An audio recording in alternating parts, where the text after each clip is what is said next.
and welcome to yet another edition of Tips That Wow.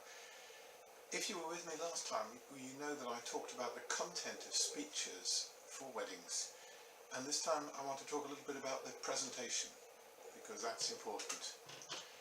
And one thing that's very nice to start with is a smile. I know you'll be nervous probably when you get up, and maybe sometime before then, but if you can start with a smile as you look around, it just brings people in.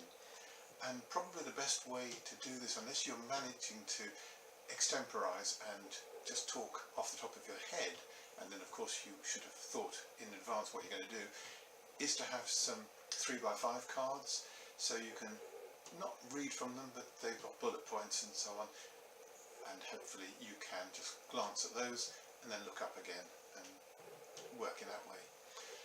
It is important to look up, engage your audience. So eye contact is very important, not just for the guests, but if you're referring to, it depends which speech this is, but if it's the groom, for example, he may be talking about his bride, turn and look at her as well. So it is important not just to read from a script or whatever. What you must make sure you do as well is not turn people off because they can't hear you.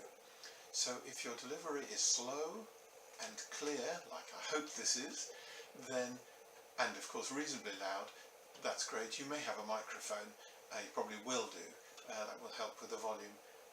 And if you've had the opportunity to practice at all beforehand with the microphone, that's useful that you just see how it works. And one thing you can also use is silence. You can have a gap like I've just done there, not a huge gap, but it's also effective and it can vary the delivery, which is great.